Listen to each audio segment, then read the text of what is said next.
Hello and welcome back to all of you my YouTube channel. आज हम लोग BEd के फर्स्ट ईयर के चैप्टर का डिस्कस करेंगे, ठीक है, जिसमें कि दिया गया है पाठचर्या और पाठ्यक्रम में अंतर। ये बीएड पॉइंट ऑफ व्यू से काफ़ी इम्पोर्टेंट है। तो चलिए शुरू करते हैं। अगर आप मेरे चैनल पे न्यू हैं तो प्लीज़ मेरे चैनल को सब्सक्राइब कर दीजिए और लाइक शेयर ज़रूर कीजिए। तो चलिए शुरू करते हैं। पाठचर्या और पाठ्यक्रम में अंतर। पाठचर्या को अंग्रेजी में क्या बोलते हैं? पाठचर्या को अंग्रेजी में हम लोग करिकुलम बोलते हैं और पाठ्यक्रम को हम लोग सिलेबस बोलते हैं। पाठ्यक्रम एक विस्तृत अवधारणा है, ठीक है, यानी कि ये बहुत बड़ा है करिकुलम, और पाठ्यक्रम जो है पाठचर्या की तुलना में यह छोटा होता है, ठीक है। नेक्स्ट पॉइंट, इसका डिफरेंस देखिए। इसमें अध्ययन क्षेत्र, विषय वस्तु समग्र रूप से अधिगम अनुभव में शामिल रहते हैं, ठीक है। यानी इसका जो अध्ययन क्षेत्र रहता है, विषय वस्तु रहता है, ये समग्र रूप होता है इसका अधिगम अनुभव में। लेकिन सिलेबस में इसमें खास विषय के सभी विषय वस्तु कंटेंट का ब्यौरा होता है, ठीक है। यानी इसमें खास विषय रहता है, जैसे फिजिक्स, केमिस्ट्री, बायो, चाहे जो भी हो, में सभी विषय वस्तु का कंटेंट का ब्यौरा रहता है, ठीक है। अब करिकुलम यानी कि पाठचर्या। पाठचर्या जो है लैटिन भाषा के शब्द से बना है, जबकि पाठ्यक्रम ग्रीक भाषा के शब्द से बना है, ठीक है।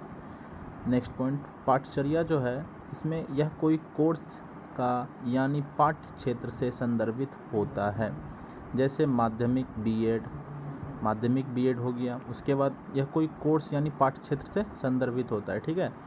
और ये चौथा पॉइंट है, ये विषय संदर्भित होता है, जैसे भौतिकी, मनोविज्ञान, केमिस्ट्री, ये सब, ठीक है। नेक्स्ट पॉइंट, इसमें परिप्रेक्ष्य आधारित होता है, यह विवरणात्मक होता है, डिस्क्रिप्टिव होता है, ठीक है। और ये प्रिस्क्रिप्टिव होता है। पाठ्यचर्या जो है प्रिस्क्रिप्टिव होता है और पाठ्यक्रम डिस्क्रिप्टिव होता है।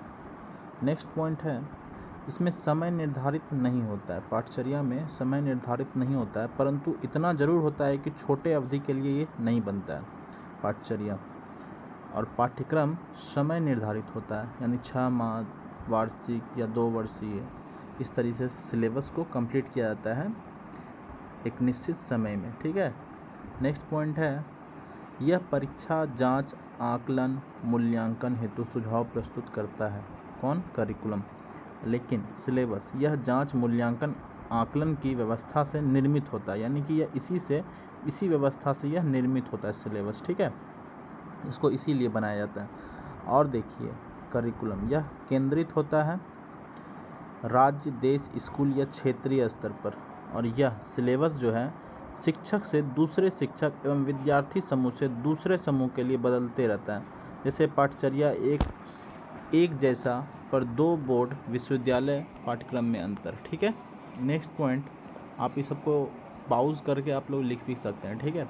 पाठचर्या जो है करिकुलम के छात्रों का सर्वांगीण विकास किया जाता है, सही है। यानी पाठचर्या में छात्रों का सर्वांगीण विकास किया जाता है, और पाठ्यक्रम में सिलेबस के छात्रों का ज्ञानात्मक पक्ष पर अधिक बल दिया जाता है, यानी उसे ज्ञानात्मक पक्ष पर अधिक बल दिया जाता है। नेक्स्ट क्वेश्चन, यह सामाजिक जीवन से संबंधित होता है। करिकुलम जो है सामाजिक जीवन से संबंधित होता है, और सिलेबस जो है यह केवल पढ़ने का ही आधार होता है। नेक्स्ट, इसमें बालकों का व्यक्तित्व का विकास होता है। नेक्स्ट है इसमें, और सिलेबस में क्या होता है, यह केवल वैदिक विकास ही होता है, ठीक है। नेक्स्ट, करिकुलम का डिफरेंस है, ये इसमें विविध प्रकार के क्रियाओं का स्थान दिया जाता है, और पाठ्यक्रम में इसमें केवल मानसिक क्रियाओं का ही स्थान दिया जाता है, ठीक है। यह छात्रों के विभिन्न प्रवृत्तियों का विकास करने वाली होती है। करिकुलम जो है छात्रों के विभिन्न प्रवृत्तियों का विकास करने वाली होती है, ये भी सही है। और पाठ्यवस्तु और पाठ्यक्रम में पाठ्यवस्तु के अतिरिक्त किसी भी प्रवृत्ति का स्थान नहीं होता है, यानी कि पाठ्यवस्तु के अतिरिक्त, यानी कि पाठ्यवस्तु जो आपका चल रहा है सिलेबस, उसके अतिरिक्त किसी भी प्रवृत्ति का स्थान नहीं होता है, ठीक है। नेक्स्ट, पाठचर्या का पॉइंट देखिए, इसमें छात्रों की आवश्यकता का पूरा ध्यान रखा जाता है, अर्थात यदि परिवर्तन की दृष्टि से लचीला व परिवर्तनशील भी होता है, यह लचीला भी होता है, इसमें लचीलापन होती है करिकुलम में। लेकिन सिलेबस क्या है, इसमें इस मनोवैज्ञानिक तथ्य का कोई स्थान नहीं दिया जाता, इसमें लचीलापन नहीं होता है, जो बन गया सो बन गया। और करिकुलम में है इसमें अवकाश के सदुपयोग का पूरा ध्यान रखा जाता है, ये भी सही है, यानी करिकुलम में अवकाश के सदुपयोग का पूरा ध्यान रखा जाता है। लेकिन पाठ्यक्रम में एक निश्चित कला विधि में निरंतर कार्य करने वाली आधार सामग्री होती है, ठीक है।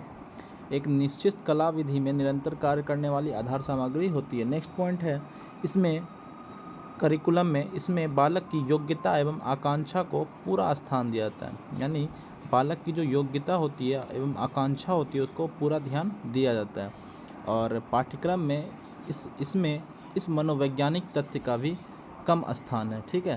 इतनी सारी ढेर सारी आपकी जो डिफरेंस मैंने बता रहा है ये काफ़ी आप लोग के लिए आई थिंक ये नॉलेजेबल होगा, और आने वाले एग्ज़ाम के लिए भी आप लोग अच्छे से प्रिपरेशन कीजिए। पाठ्यचर्या शिक्षा का व्यापक प्रत्यय है, ठीक है। और पाठ्यक्रम क्या है, संकुचित शिक्षण की रूपरेखा है, यानी शिक्षा का यह व्यापक प्रत्यय है, ठीक है, कॉन्सेप्ट है ये। और पाठ्यक्रम क्या है, संकुचित शिक्षण की एक रूपरेखा है।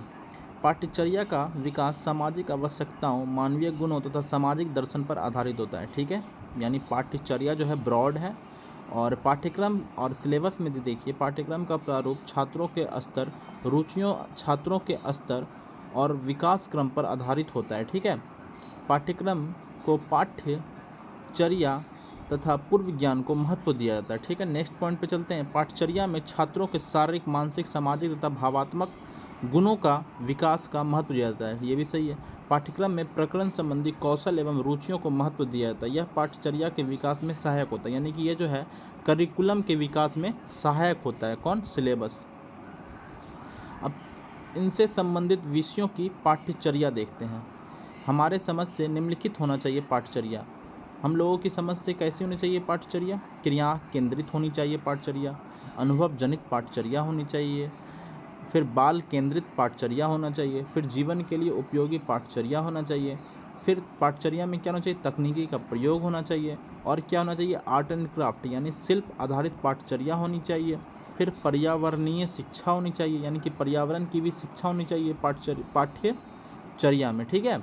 उसके बाद भ्रमण होनी चाहिए, क्षेत्र भ्रमण, प्रौद्योगिकी होनी चाहिए यानी टेक्नोलॉजी, फिर एकीकृत पाठ्यचर्या होनी चाहिए। अब चलते हैं पाठ्यक्रम में। फिर पाठ्यक्रम में सामाजिक विज्ञान की भी होनी चाहिए, तार्किक कल्पना होनी चाहिए, यानी कि अमूर्त चिंतन, मूर्त और अमूर्त, ठीक है। दूसरा नेक्स्ट पॉइंट, विज्ञान, शास्त्रीय भाषा, नैतिक तथा आध्यात्मिक मूल्यों की शिक्षा होनी चाहिए, फिर शारीरिक शिक्षा होनी चाहिए। ये सब काफ़ी इम्पोर्टेंट थी। अब इसकी दृश्य कला कैसी होनी चाहिए, तो सौंदर्य बोध, इसके अंतर्गत साहित्य, संगीत, ललित कला होनी चाहिए, प्रायोगिक कक्षा होनी चाहिए, अंतर्राष्ट्रीय संबंध यानी कि तकनीक शिक्षा होनी चाहिए, व्यावसायिक शिक्षा होनी चाहिए, पर्यावरणीय शिक्षा होनी चाहिए, विज्ञान की शिक्षा होनी चाहिए, राष्ट्रीय स्तर की संस्था यानी मानवाधिकार आयोग, महिला आयोग, राजनीतिक पार्टी, न्यायालय होनी चाहिए। निष्कर्ष अब इसका देख लीजिए, यानी कि पाठ्यचर्या और पाठ्यक्रम का निष्कर्ष के तौर पर हम कह सकते हैं कि संबंधित विषयों के लिए पाठ्यक्रम एवं पाठ्यचर्या वैसे विषय को सम्मिलित किया जाए जिसे पढ़कर छात्रों का सर्वांगीण विकास हो, ठीक है, जिससे पढ़कर छात्रों का सर्वांगीण विकास हो और अपना आजीविका कमाने में सामर्थ्य हो सके, राष्ट्र के विकास में अपने महत्वपूर्ण योगदान दे सके। और ये पाठ्यचर्या और पाठ्यक्रम के आपको मैंने बता दिया। अगर वीडियो अच्छी लगी हो तो प्लीज़ लाइक, शेयर और सब्सक्राइब कीजिए। मिलते हैं नेक्स्ट वीडियो में। Thank you.